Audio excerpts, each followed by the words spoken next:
Alhamdulillahi Rabbil Alamin, wassalat wassalamu ala nabina Muhammadin wa ala alihi wa sahbihi ajma'in, amma ba'd. Donc mes chers frères et sœurs, on se retrouve ce soir pour terminer une conférence ou des conférences que nous avions données le 25 décembre au soir, ainsi que le 31 décembre au soir, concernant la journée type du croyant. Et nous avions dit que dans la dernière partie, nous allons voir tout précisément la journée type de l'étudiant en sciences, puisque tout étudiant en sciences est censé être croyant, mais tout croyant n'est pas forcément étudiant en sciences.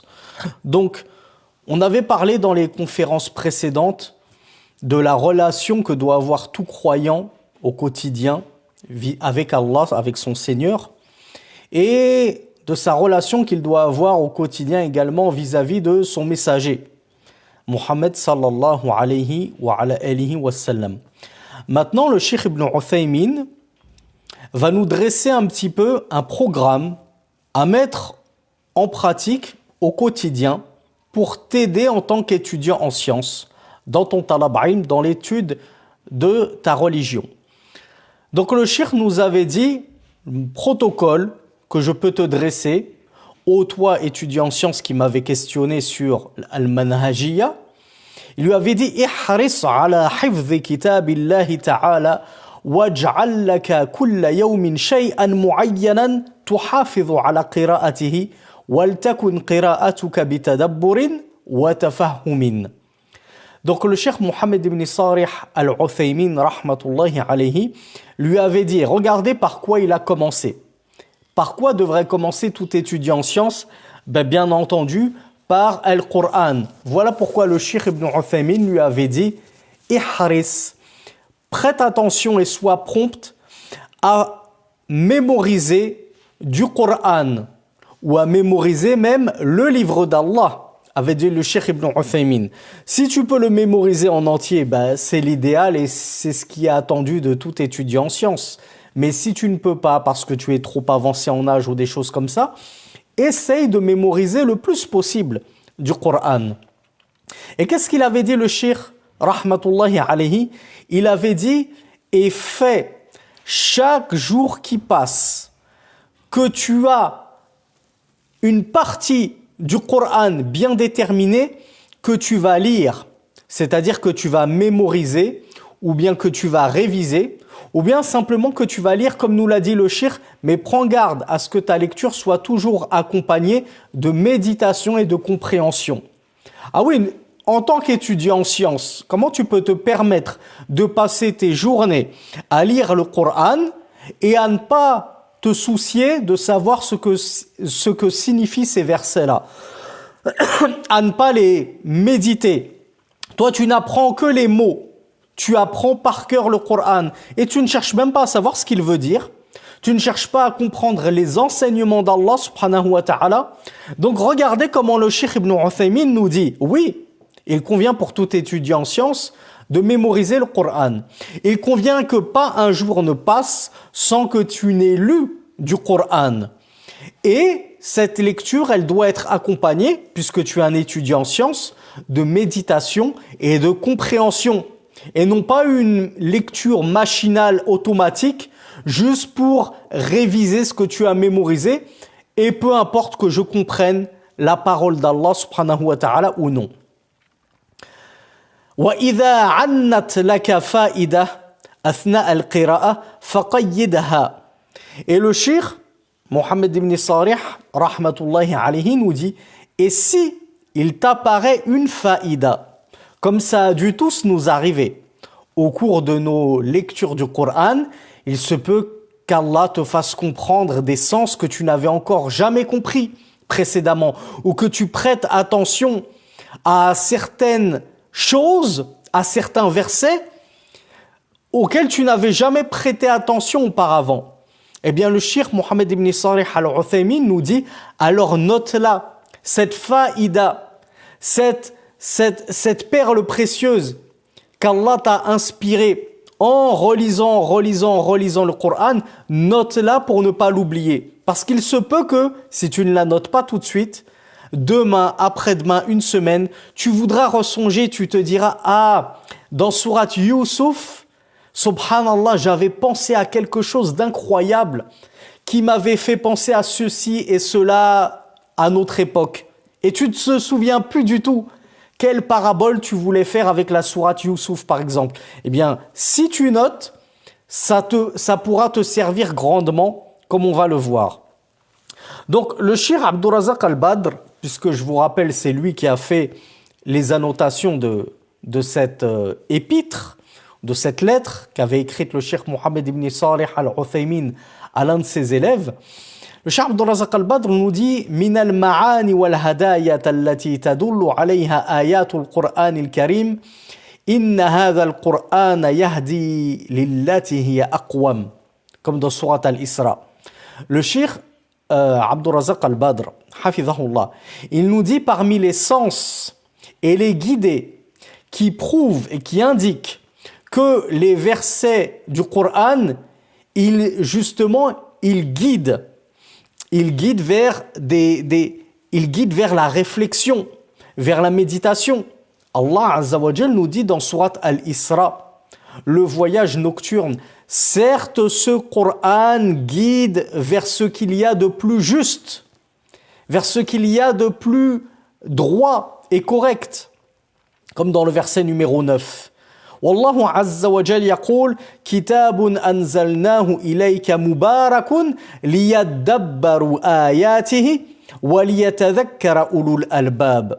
Dans la sourate Sad, au verset numéro 29, Allah Azza wa Jal nous dit un livre que nous avons fait descendre vers toi, béni, afin qu'ils en méditent les versets ou ces versets et que se rappellent les doués de raison, les doués d'intellect et de réflexion. Donc ici, Allah Azza wa Jal nous mentionne, dans le verset 29 de la sourate Sad, qu'il a certes fait descendre le Coran vers Muhammad sallallahu alayhi wa sallam. Mais dans quel but notamment?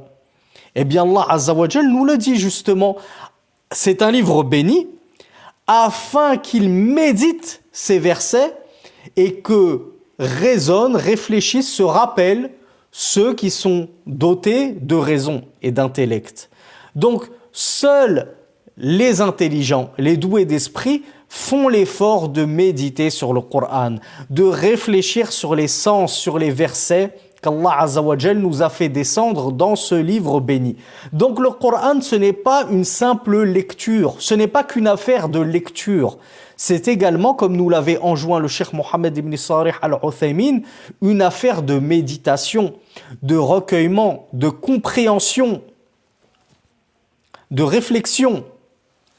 فَيَجْعَلُ لِنَفْسِهِ وِرْدًا يَوْمِيًّا. Donc le Cheikh Abdul Razak Al-Badr nous dit, alors l'étudiant en sciences, il convient qu'il fasse chaque jour son wird du Coran. Vous savez ce que c'est qu'un wird? Le wird, c'est-à-dire, c'est ma partie quotidienne. Par exemple, moi, j'ai décidé que tous les jours, je lis 10 pages du Coran. C'est ça mon wird.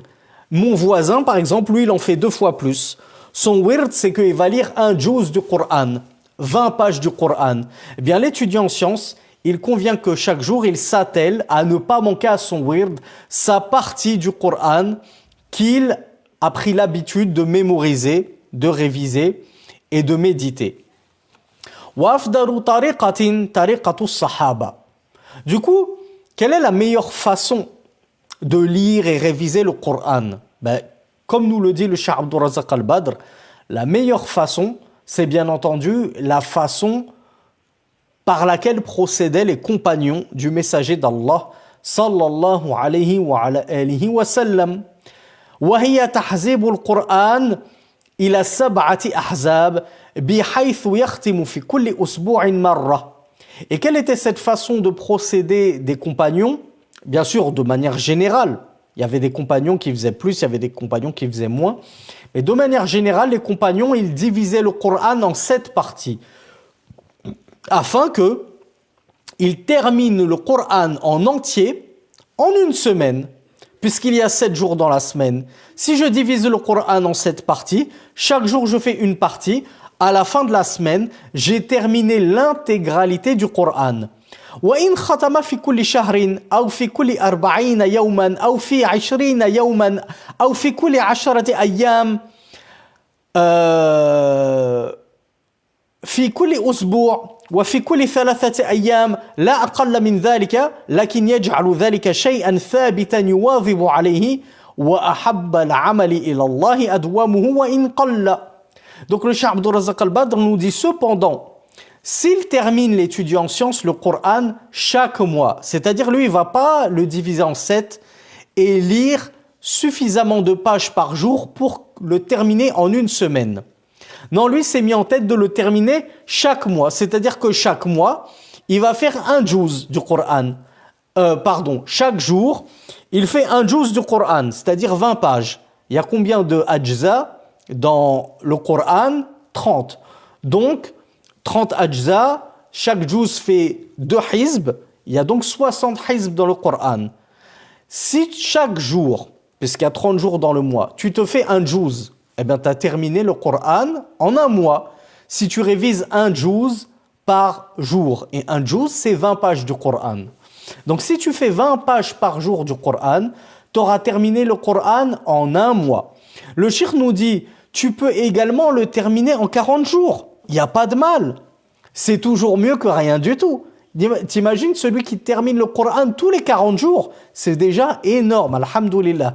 Celui qui peut le faire en 20 jours, ben forcément, c'est encore meilleur. Le cheikh nous dit, et si tu le fais en 10 jours, forcément, c'est encore meilleur. Tu ne fais que te rapprocher du protocole des compagnons.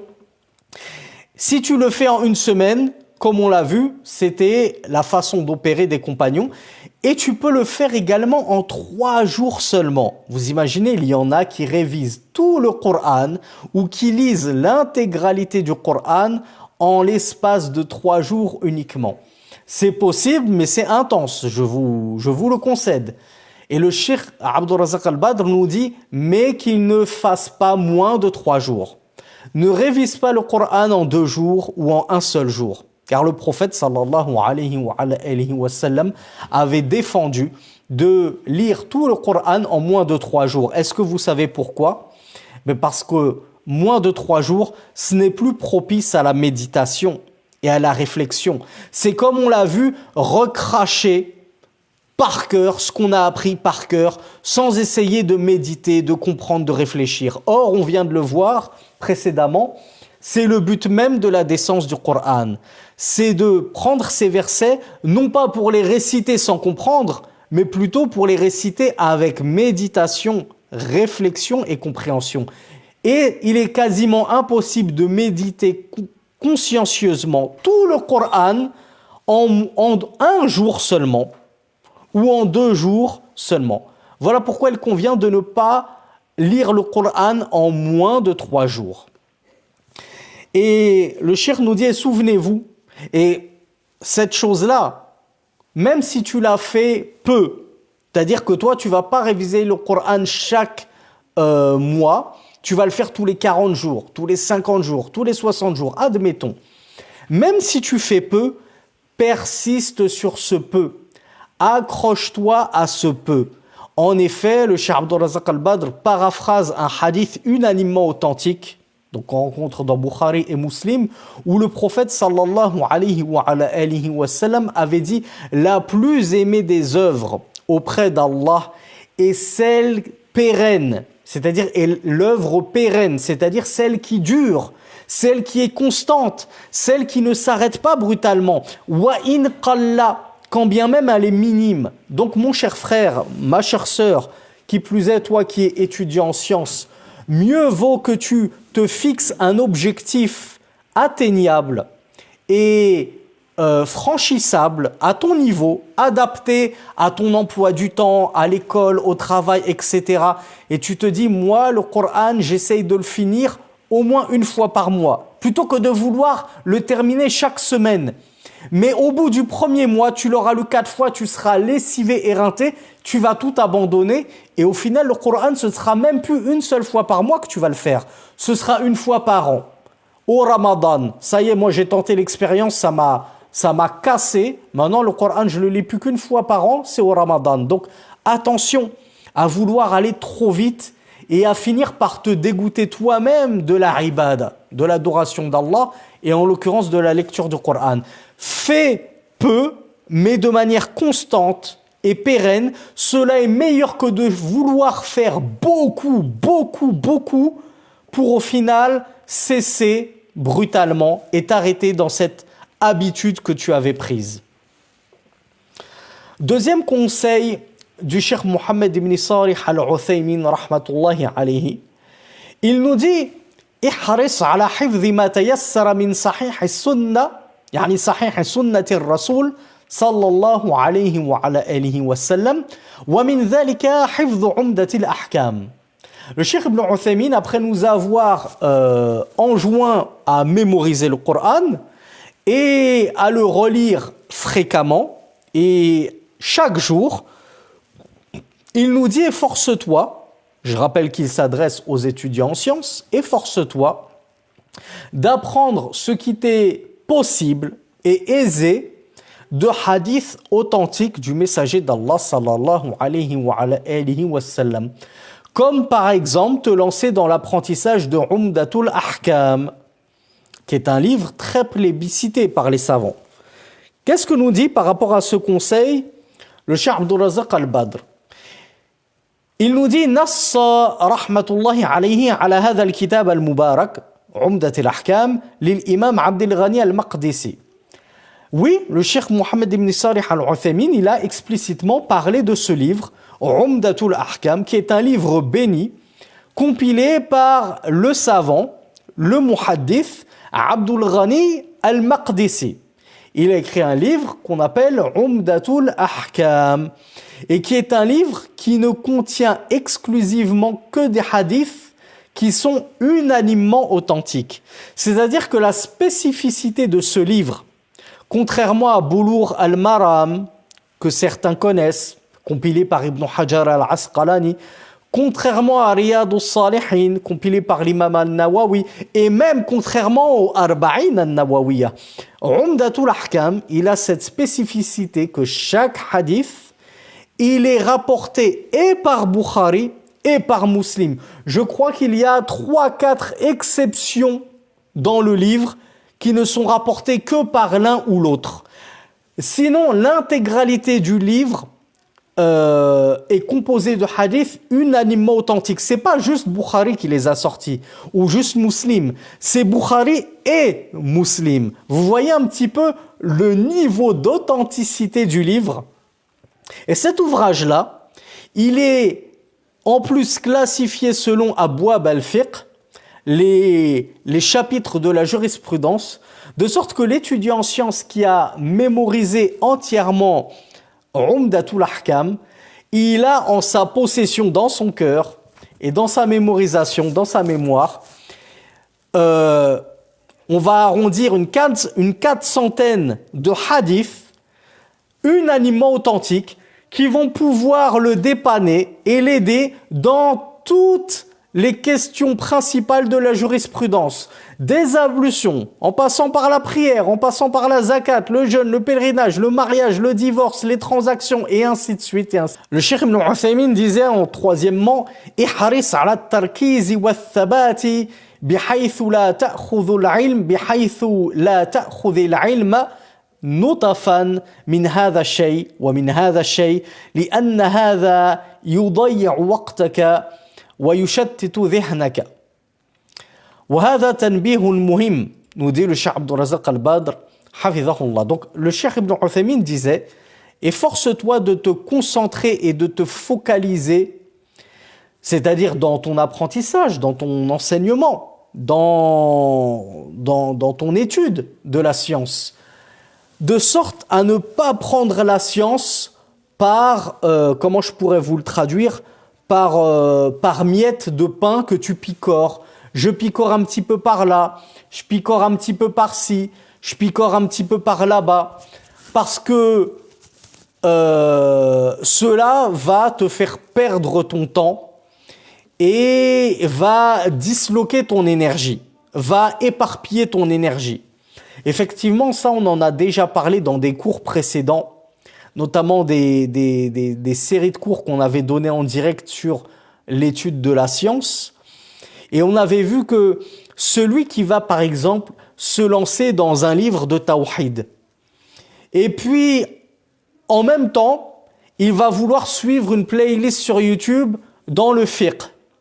Et puis, en même temps, il va vouloir s'écouter un podcast dans la Sira Nabawiyya, la biographie du prophète sallallahu alayhi wa sallam.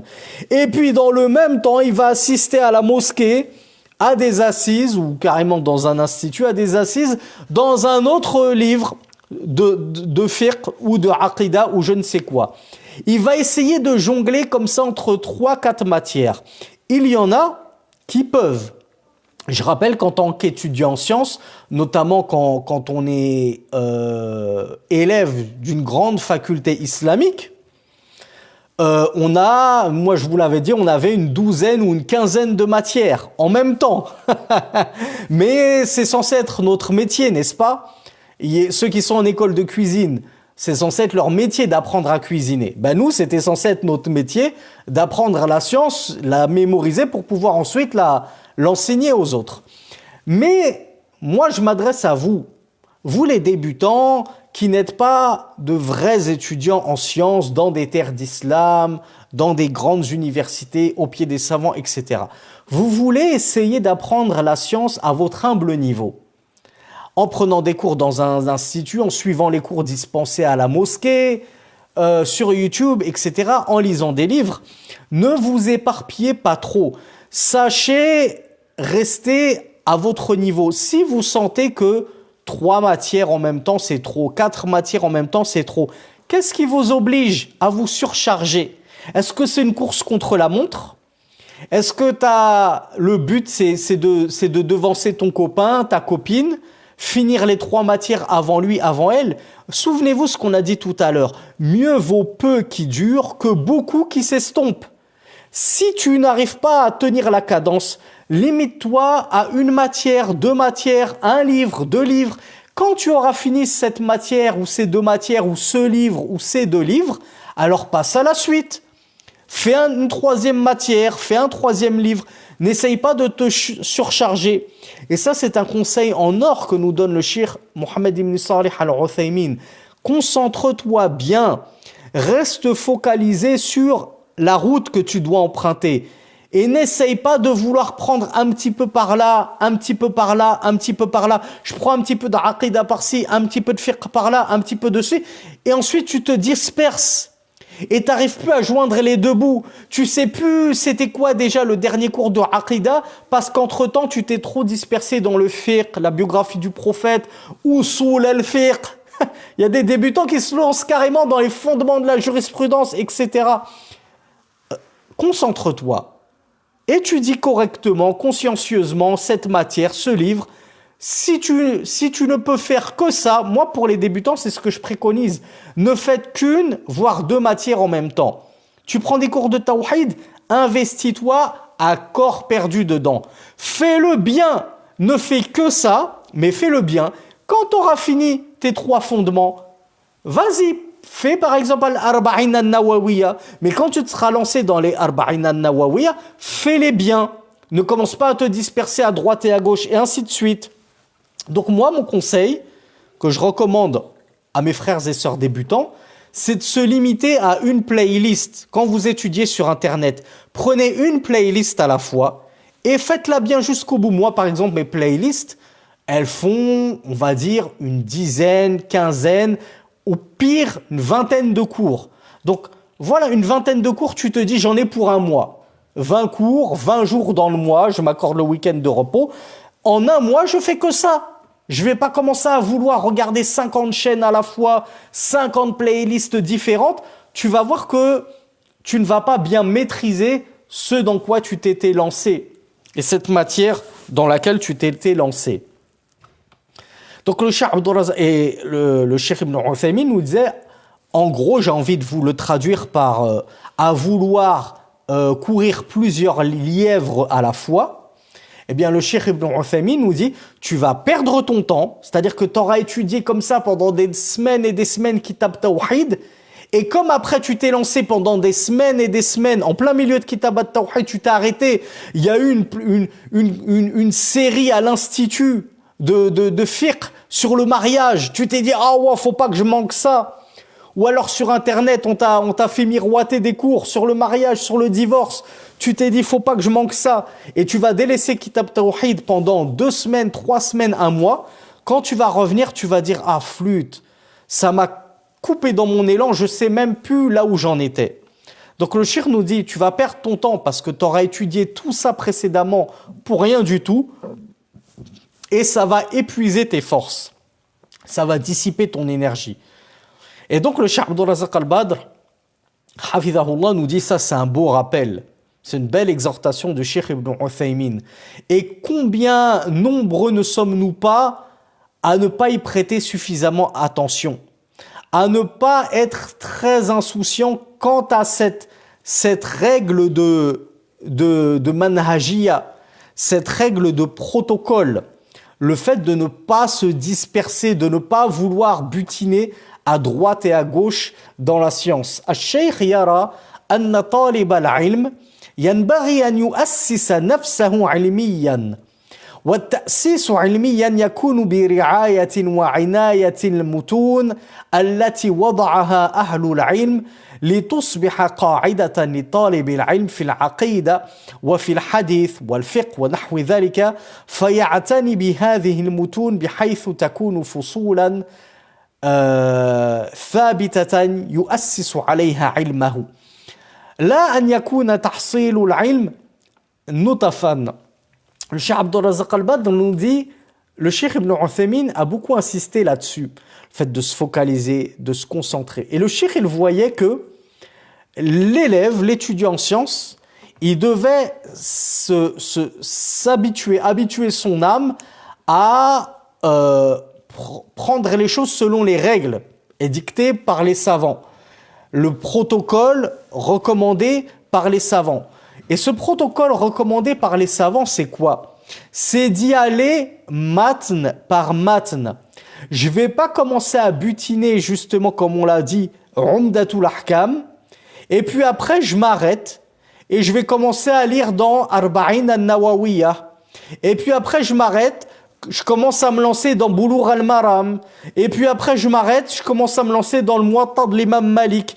C'est exactement ce qu'a dit le shir. Je prends un peu ici, un peu là, un peu là, un peu là.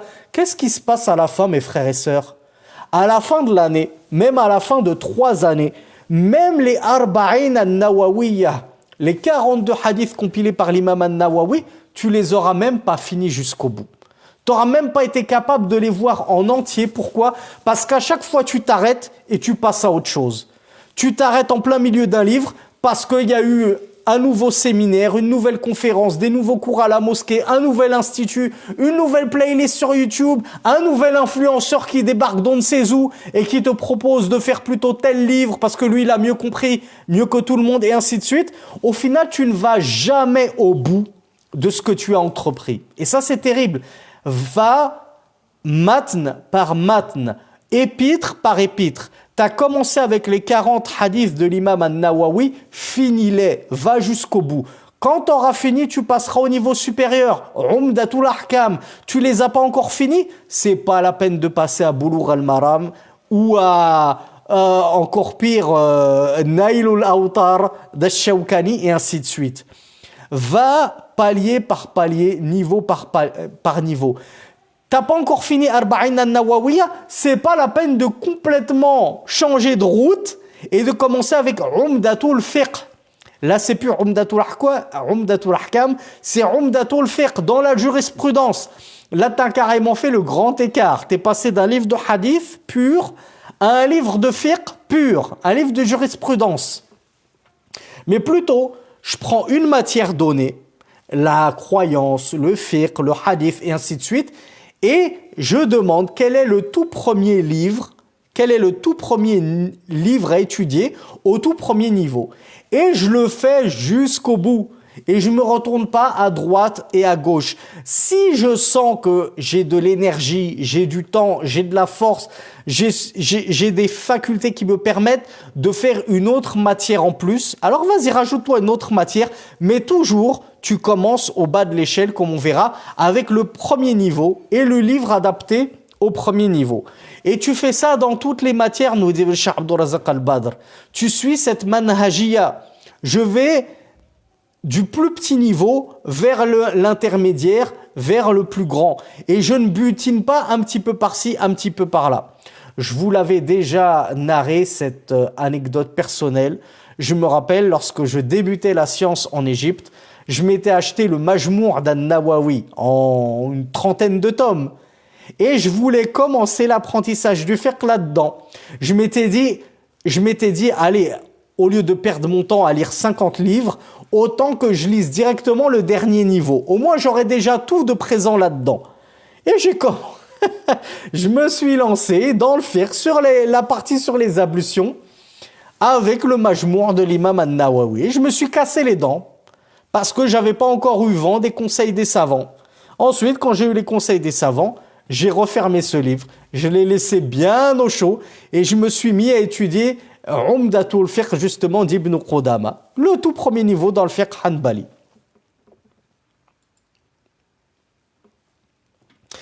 Donc, en quatrièmement, l'imam Mohammed ibn Salih al-Uthaymin nous disait Ibda bi sirar al-kutub wa ta'ammalha jayyidan thumma intaqil ila ma fawqaha hatta tuhassila ala al-ilm shay'an fa shay'an ala wajhin yarsukhu fi qalbika wa tatma'innu ilayhi nafsuka.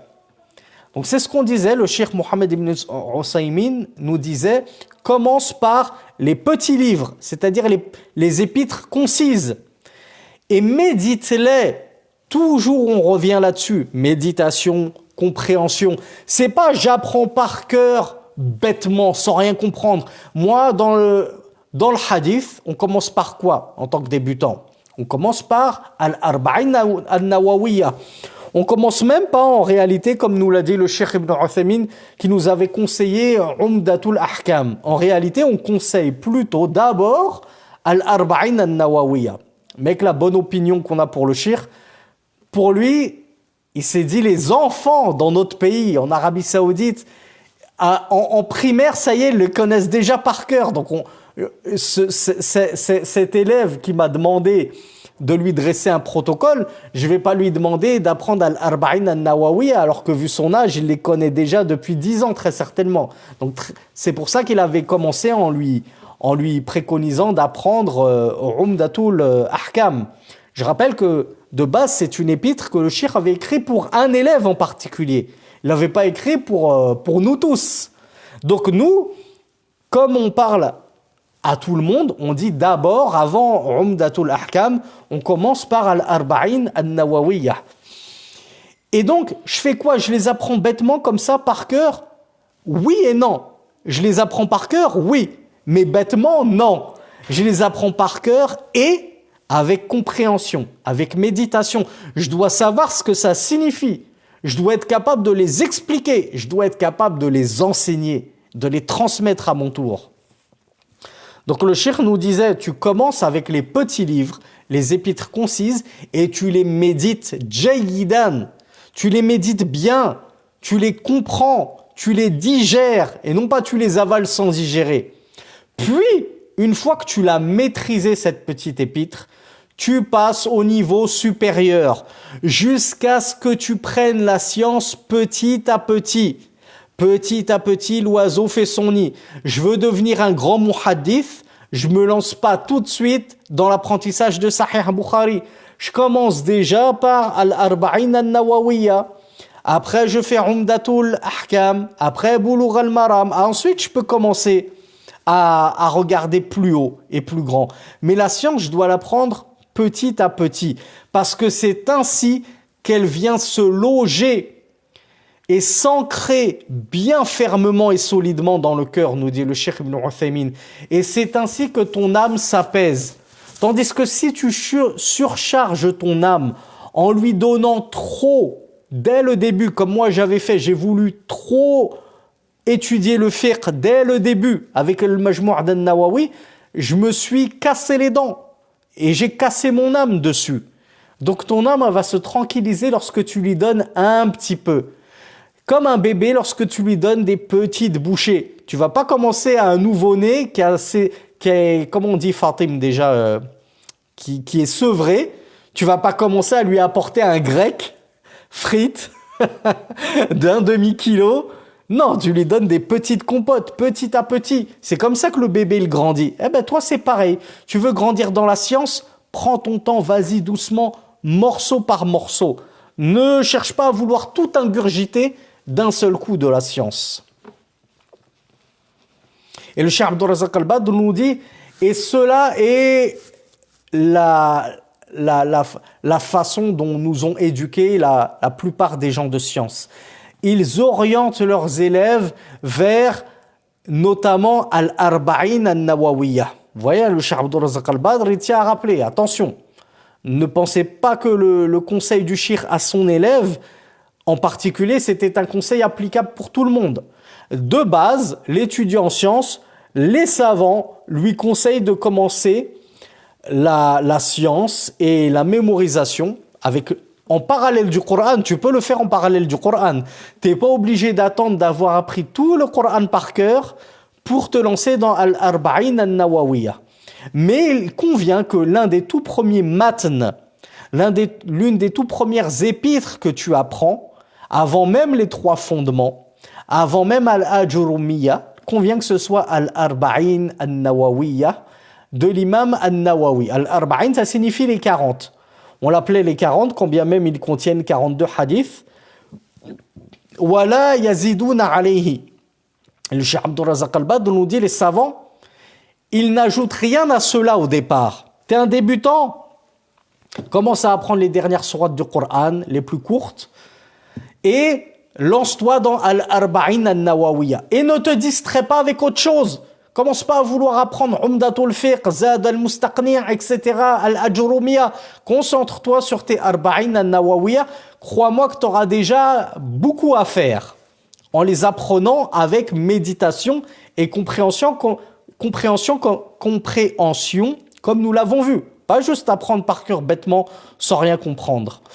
يقولون اعتني بهذا الكتاب بينما بعض الدعاة أو بعض طلاب العلم إذا جاء إنسان مبتدئ دخل في الاستقامة وقال بماذا تنصحني أملاه قائمة بالكتب وهذا جيد وهذا مفيد وهذا نافع وهذا يصلح في كذا فيرى العلم ثقيلا جدا ويجد صعوبة في الدخول في هذه كلها وفي الغالب يتركه لكن قيل له donc je m'arrête, je traduis d'abord. Cheikh Abdul Razak Al-Badr nous dit, c'est ainsi que les savants, ils éduquent leurs élèves, les Tullab ilm.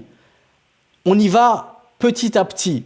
Concentre-toi sur tes Arba'in Al-Nawawiyya, les 40 hadiths de l'imam Al-Nawawi. Ensuite, je te dirai quoi faire. Déjà, reviens me voir en les ayant maîtrisés et en ayant compris le sharh, l'explication que je t'ai donnée.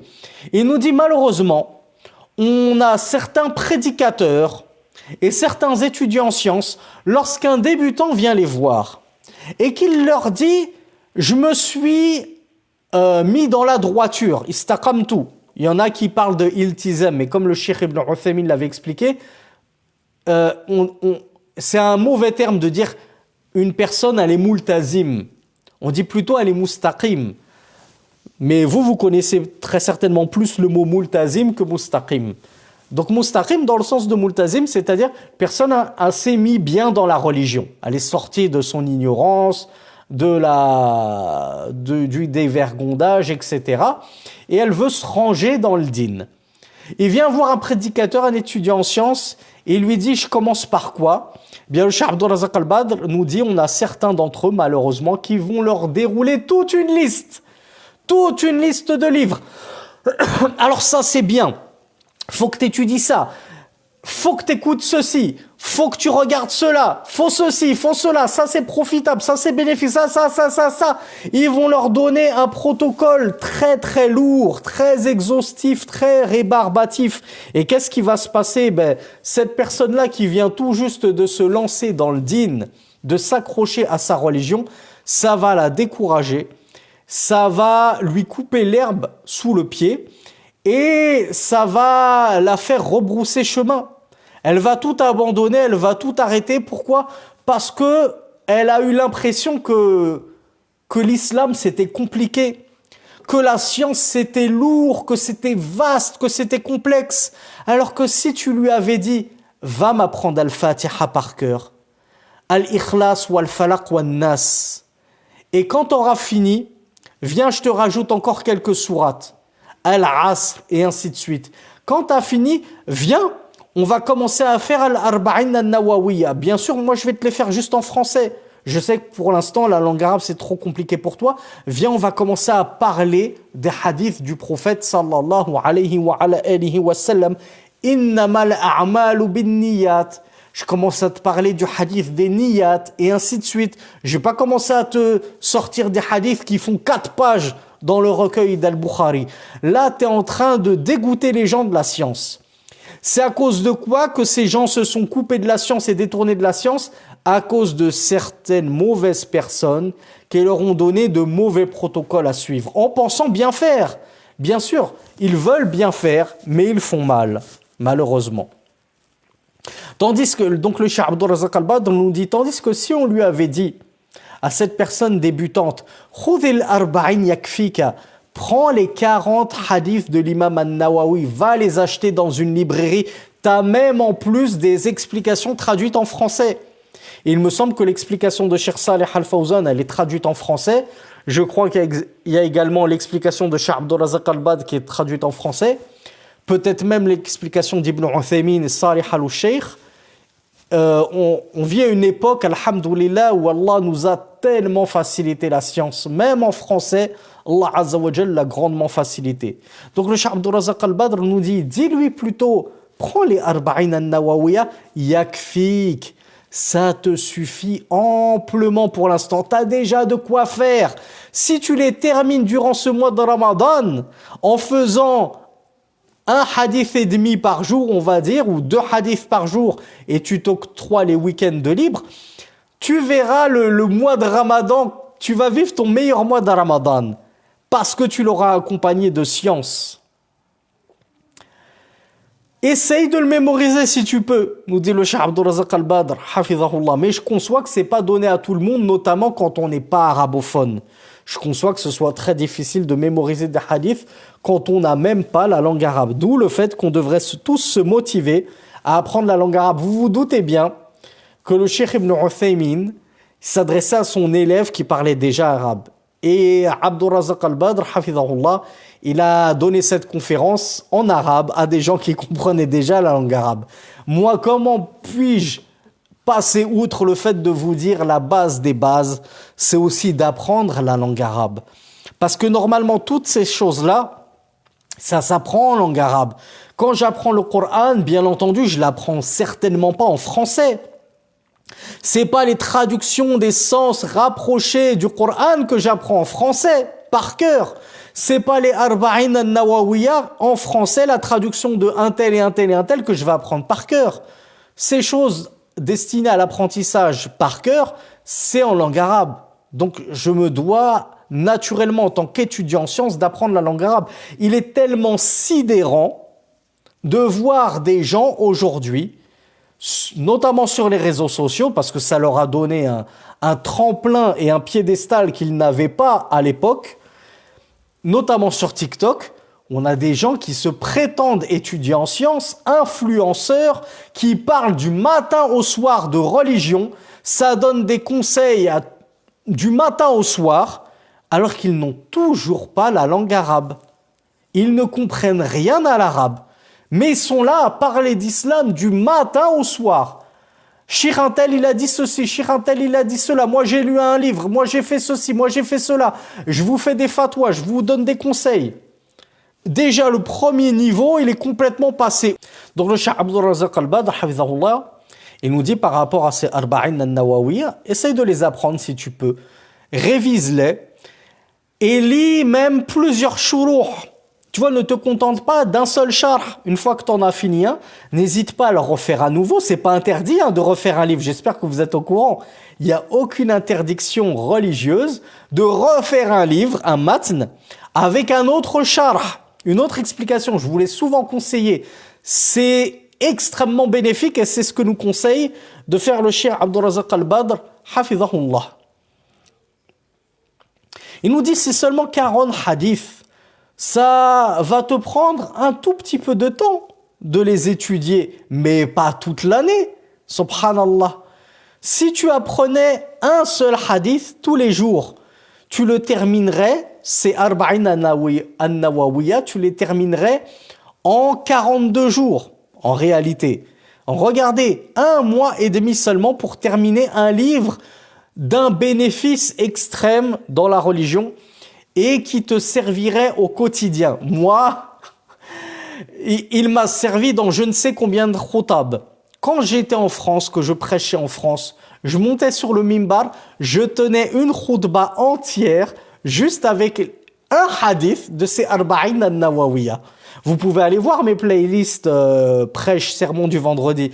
Checkez, vous allez voir. Regardez combien de sermons je ne me suis pas appuyé sur un seul hadith. Alors je le prenais comme base. Après, bien sûr, je brodais autour quelques versets, quelques hadiths qui abondaient dans le même sens. Mais tout ça pour vous dire que tu peux, avec un seul hadith de ces Arba'in al-Nawawiyya, tellement ils sont importants, tu peux réussir à faire une belle exhortation, à adresser de bons conseils aux gens.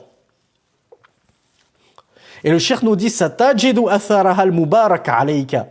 Tu verras les effets positifs et bénis qu'auront eu ces 42 hadiths du messager d'Allah sallallahu alayhi wa sallam sur toi, dans ton quotidien.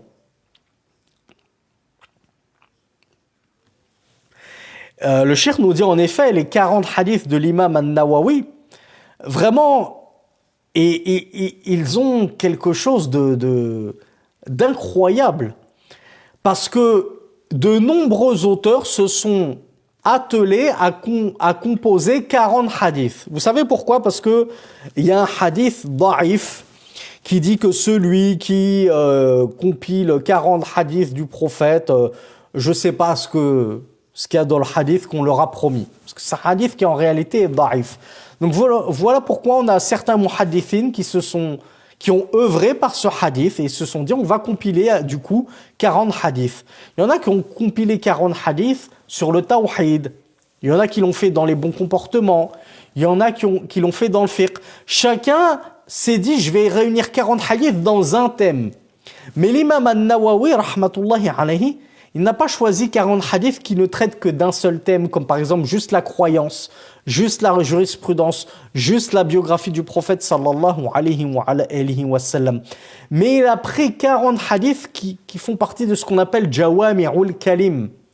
Cette faculté qu'avait le prophète sallallahu alayhi wa sallam de dire en peu de mots beaucoup de choses importantes. Et dans chacun de ces 42 hadiths compilés par l'imam al-Nawawi, on y retrouve cette mu'jiza, ce miracle du prophète sallallahu alayhi wa sallam. Chacun de ces hadiths, comme je vous l'ai dit, peut te servir à faire un sermon du vendredi entier, peut te servir à faire des exhortations incroyables. Et le cheikh nous dit donc, il y en a beaucoup qui se sont attelés à compiler 40 hadiths du prophète sallallahu alayhi wa sallam, mais aucun n'a rencontré le qaboul. Vous savez ce que c'est que le qaboul? C'est l'adhésion des gens, l'approbation des gens. Aucun n'a été autant plébiscité que n'a été plébiscité les 40 hadiths de l'imam al-Nawawi. Ils ont traversé les siècles. Les savants se les sont recommandés de génération en génération jusqu'à ce qu'aujourd'hui encore on ne parle que des 40 hadiths de l'imam al-Nawawi et qu'on les apprend à nos enfants et qu'on les enseigne dans les mosquées et ainsi de suite. Donc le cheikh Abdurrazaq al-Badr nous dit celui qui va les mémoriser les 40 hadiths de l'imam al-Nawawi, qui va écouter plusieurs shuruh de plus d'un savant. Comme je vous l'ai dit, je vais écouter le sharh de Cheikh Salih Al-Fawzan, ensuite celui d'Ibn Uthaymin, ensuite celui de Cheikh Salih Al-Sheikh, ensuite celui d'Abdur Razak Al-Badr. Imaginez celui qui a fait 2, 3, 4 explications différentes des Arba'in al-Nawawiyya. Lui, il a de l'itqan, il va les maîtriser à la perfection, ces 40 hadiths. Et ils vont devenir chez lui une qa'ida, une pierre gravée dans son cœur de science. Une brique de science sera gravée dans son cœur. Et cette brique de science, il pourra bâtir dessus sa croyance, parce qu'il y a de la croyance dans les Arba'in al-Nawawiyya, sa ibada, son adoration, parce qu'on parle d'adoration dans les Arba'in al-Nawawiyya, wa ta'amuluhu ma'an nas, et ses interactions avec les gens. Il pourra se baser sur ce qu'il aura appris et médité et étudié au travers ces différentes explications des Arba'in al-Nawawiyya pour se comporter dans sa vie de tous les jours avec les gens. Parce qu'on trouve également de cela dans les Arba'in al-Nawawiyya. Regardez comme il touche à différents thèmes, comme on l'a vu, et non pas uniquement un thème, comme le faisaient généralement les savants qui ont précédé et même succédé l'imam al-Nawawi dans la compilation de 40 hadiths. D'ailleurs, pour la petite anecdote, le Cheikh Abdur Razak Al-Badr nous dit qu'une fois, il avait été invité à une conférence en Afrique. Et il s'était dit, à chaque cours, je vais enseigner les Arba'in al-Nawawiyya. Ça va être ça ma série, ma dawra, ma tournée de da'wa. Ça va être l'enseignement des 40 hadiths al-Nawawiyya. Et il nous disait, je demandais aux gens au préalable, parlez-moi des problèmes que vous rencontrez. Regardez comme il est intelligent, le cheikh. Il fait pas comme certains de nos tristement célèbres prédicateurs, qu'on devrait plutôt appeler prédiacteurs, parce que ce sont des prédicateurs qui non étudiés en sciences, c'est ce dont je vous parlais tout à l'heure. On a des gens qui se sont lancés dans la da'wa et se sont illustrés, non pas pour leur science et pour leur étude de la science, mais pour le show qu'ils font à chaque fois lors de leur tournée. Et du coup, ces prédicateurs, lorsqu'ils vont sur le terrain, ils connaissent pas forcément les problèmes du terrain et leur da'wa, elle vise à côté. Hein, il va dans des régions gangrénées par le polythéisme, le shirk, des choses comme ça. On va pour parler de mariage. Vous voyez de qui on parle malheureusement. Bien, Cheikh Abdur Razak Al-Badr, il va en Afrique, il demande aux gens, c'est quoi vos soucis principaux? Parce que voilà, moi je suis pas forcément là pour savoir qu'est-ce qui cloche chez vous. Donc dites-moi. Donc les étudiants en sciences venaient le voir, voilà, chez nous on a ceci, on a cela. Et il y avait plein de soucis qui lui étaient relevés.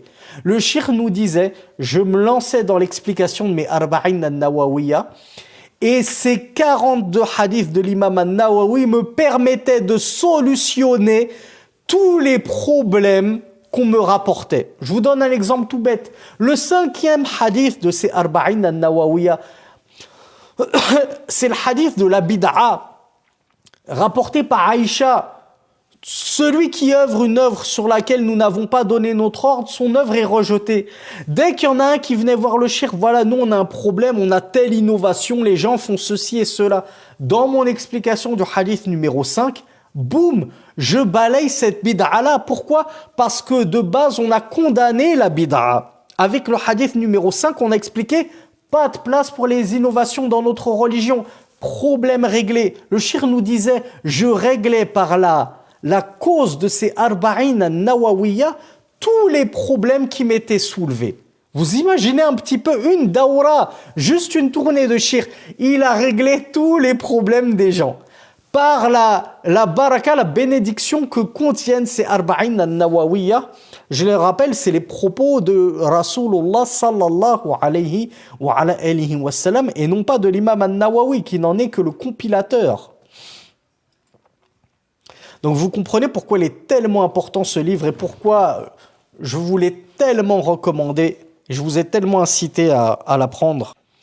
Alors, cinquièmement, احرص على معرفة أصول المسائل وقواعدها وقيد كل شيء يمر بك من هذا القبيل فقد قيل من حرم الأصول حرم الوصول.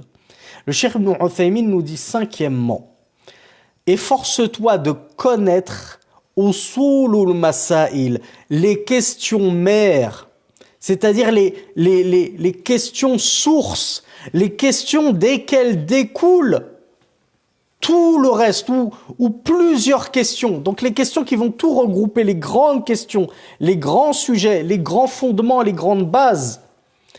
Et note, qayyid, note sur ton carnet, sur ta tablette, ce que tu utilises pour prendre tes notes, à chaque fois que tu vas tomber sur l'une de ces grandes questions, ces grandes règles, qui va contenir la solution à plein de petites questions subsidiaires. Et le cheikh nous dit, en effet, celui qui a été privé des usul, celui qui a été privé des fondamentaux, hurimal usul, il sera privé de l'arrivée, c'est-à-dire il n'arrivera pas à son terme, il n'arrivera pas à bon port. Donc il faut absolument maîtriser al-usul, c'est-à-dire les questions mères, les grandes règles générales, pour pouvoir être un bon étudiant en sciences. L'étudiant en sciences qui n'a aucune connaissance des usul, des fondements, des questions mères, vous allez voir comme il va trébucher en permanence pour des histoires toutes bêtes et toutes simples. Il y a quelqu'un qui vient le voir, moi je doute, est-ce que j'ai perdu mes ablutions ou pas ? Et il y en a un deuxième qui vient le voir, moi je doute, est-ce que j'ai fait mes ablutions ou pas après être allé aux toilettes ? Il est complètement perdu, alors qu'il lui aurait suffi de connaître une seule règle. Al-yaqinu la yazulu bishak. La certitude ne se dissipe pas avec le doute. Pour aiguiller un tel sur sa question et un tel sur sa question, en se basant sur la même règle. Donc on a des règles qui sont très puissantes, très importantes dans notre religion. Il convient que l'étudiant en sciences les maîtrise et les apprenne et les connaisse. Et celui qui, justement, aura été privé de ces règles-là et aura fait l'impasse sur ces règles et ces fondamentaux, eh bien vous verrez qu'il ne pourra arriver à destination, il ne pourra être un véritable étudiant en sciences.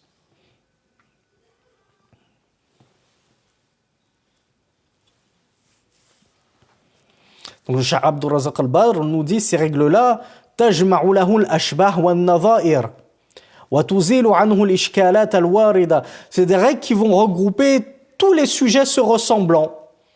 Voilà, on a dans le fiqh, on a des questions qui se ressemblent beaucoup.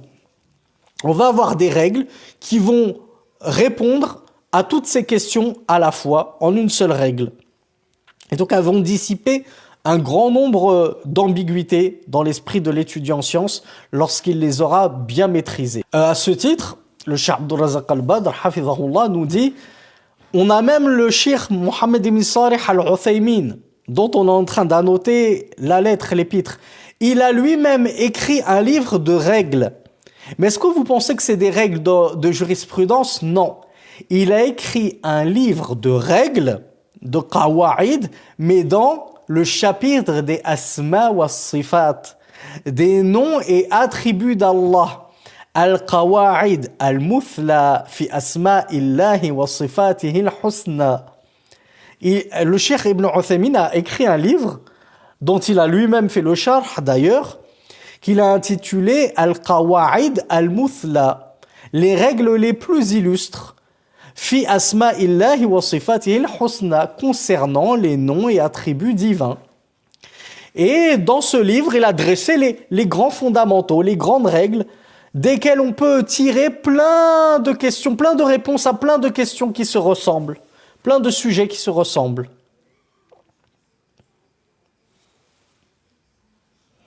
Et Cheikh Abdul Razak al-Badr nous dit que le Cheikh Ibn Uthaymin, il a insisté pour la deuxième fois dans cet épître sur le fait de noter, d'annoter, de ne pas oublier d'écrire les fawaïd, les règles, les fondamentaux sur lesquels tu es tombé au cours de tes lectures, de ton étude, de ton écoute de tel cours, de telle vidéo, et ainsi de suite, pour ne pas les oublier. Le Cheikh Ibn Uthaymin nous cite une anecdote. Là, c'est le Cheikh Abdurrazaq al-Badr qui nous dit « Je l'ai entendu de mes propres oreilles du Cheikh Ibn Uthaymin, rahmatullahi alayhi. » Il nous dit « Nous étions une fois à l'arrière de la mosquée. » Donc sur le parvis de la mosquée, à l'arrière-cour de la mosquée. Donc il n'y avait pas de toit, c'était à ciel ouvert. Et il se trouvait, le Cheikh Mohammed ibn Salih al-Uthaymin, il était encore étudiant à ce moment-là. Il était étudiant avec le Cheikh Ibn Sa'di. Donc il était avec son Cheikh Ibn Sa'di et plein d'élèves. Et le Cheikh Ibn Sa'di, donc il dispensait comme ça un cours dans l'arrière-cour de la mosquée, à ciel ouvert. Et il y a eu des oiseaux qui sont arrivés. Et le Cheikh Ibn Uthaymin, il a été, distrait par ces oiseaux.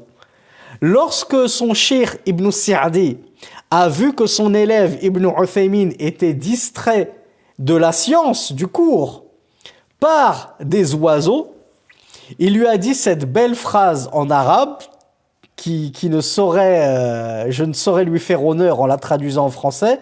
Ya Muhammad,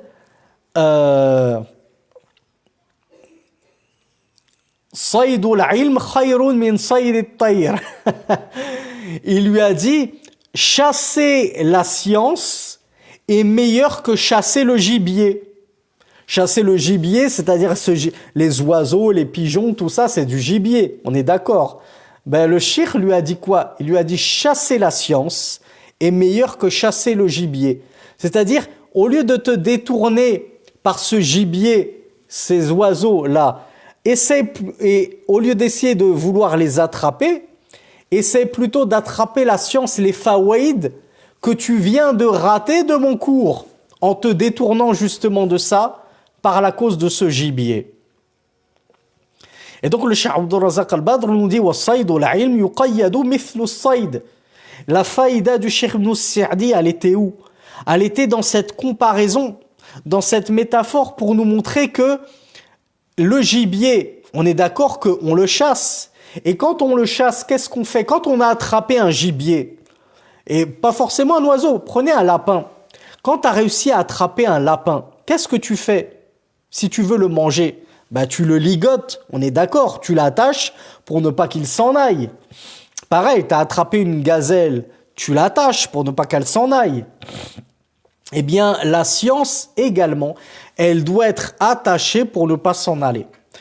Comme on l'a déjà dit, et comme les savants nous l'expliquent toujours, l'exemple le plus probant, c'est le Coran. Et le prophète sallallahu alayhi wa sallam nous a donné le plus bel exemple. Il a dit le Coran, c'est comme une chamelle qu'on aurait ou non attachée à son poteau. La chamelle, si tu l'attaches à son poteau, est-ce qu'elle peut s'en aller? Est-ce que tu peux la perdre? Non. Mais si tu ne l'attaches pas à son poteau, la chamelle, ben elle va partir gambader, tu vas plus jamais la revoir. Tu vas plus jamais la retrouver. Ainsi est le Coran. Si tu l'attaches, dans le sens tu le surveilles fréquemment, dans le sens tu le révises constamment, quotidiennement, comme on l'a vu au début de ce cours, tu révises ton Coran, tu as ton wird quotidien, tu as ta part du Coran quotidienne à lire. Si tu le délaisses comme ça pendant une semaine, un mois, un an, tu verras que tout ce que tu avais mémorisé du Coran aura fini par s'en aller. Ça peut revenir plus ou moins facilement. Parfois, c'est très difficile à revenir quand tu as passé ne serait-ce qu'une année sans réviser telle sourate. Et je n'ai même pas envie de vous dire, testez et vous verrez. Ne le testez surtout pas, vous n'aurez que vos yeux pour pleurer. Donc, le Rasulullah sallallahu alayhi wa sallam nous avait dit que le Coran, il s'en va plus rapidement des poitrines que la chamelle ne s'en va de son enclos si elle n'est pas bien attachée. Eh bien, c'est pareil pour la science. Le Cheikh Ibn Sa'di voulait expliquer au Cheikh Mohammed ibn Salih al-Uthaymin que la science, elle est telle un gibier, elle doit être capturée par l'annotation, l'écriture. Je dois annoter ce que j'ai appris. Je dois sauvegarder ces fawaïd. ces informations utiles que j'ai appris dans tel et tel cours. Sinon, tel un gibier que je n'aurais pas bien enroulé, bien attaché, il va m'échapper, il va me filer entre les... Ensuite, le dernier conseil qu'avait donné le Cheikh Ibn Uthaymin, il avait dit ناقش المسائل مع شيخك أو من تثق به علما ودينا من أقرانك. Débat, c'est-à-dire un débat scientifique au sujet de ces questions, de ces informations de science que tu es en train d'apprendre avec ton cheikh, avec ton professeur. Lorsque tu ne comprends pas quelque chose, n'hésite pas à lever la main, à l'interrompre, à lui dire j'ai pas compris. Ou lorsqu'une chose ne te paraît pas vraisemblable, pas logique, n'hésite pas à en débattre avec ton cheikh. Mais comme nous le dira le Cheikh Abdul Razak Al-Badr et comme nous l'avons déjà vu, toujours avec bienséance et politesse. Débattre avec son cheikh ne veut pas forcément dire se croire au-dessus du cheikh, faire preuve de mauvais comportement, manquer de respect au cheikh. Non, tu peux bien te comporter envers lui, faire preuve de bienséance, de bon comportement, respecter à outrance ton cheikh. Et pourtant, tu lui dis au cheikh, j'aimerais que vous m'expliquiez telle question, parce que moi, j'ai l'impression qu'au vu de ce que nous avons déjà étudié, ça devrait plutôt être comme ceci et comme cela. Montrez-moi là où je me trompe, là, qu'est-ce qui m'aurait échappé. Donc, n'hésite pas à soulever des interrogations à ton cheikh, parce que tu verras que c'est ce qui va te construire, c'est ce qui va faire de toi le futur, Inch'Allah, c'est ce que je vous souhaite à tous, professeur de demain. Aujourd'hui, tu es l'élève, tu étudies soigneusement, consciencieusement, tu te pousses toi dans tes derniers retranchements en n'ayant pas honte de demander à ton professeur de creuser un sujet. Ça fera de toi un excellent professeur plus tard.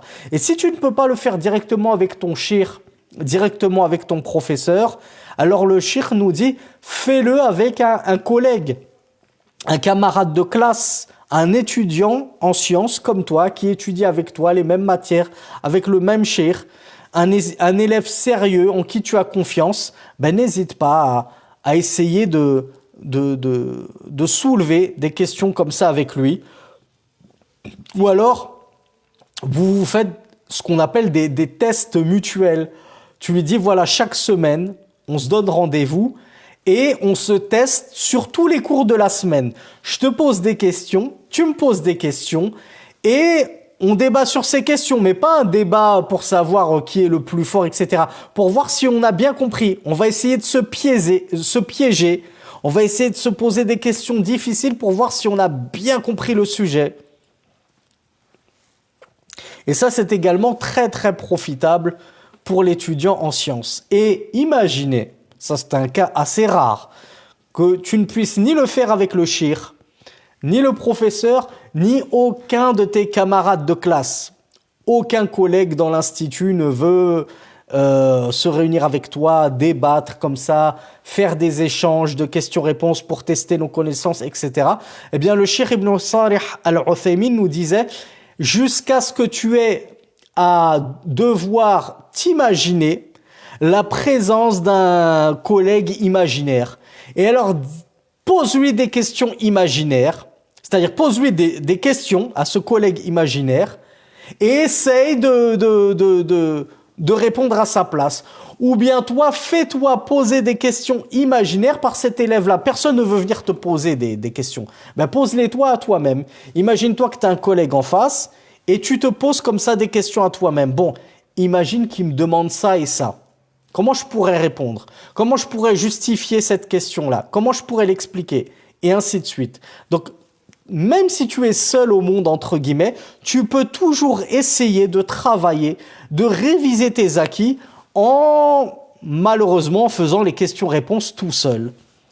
Et bien sûr, si tu peux trouver autrui pour t'aider là-dedans, ce sera bien mieux.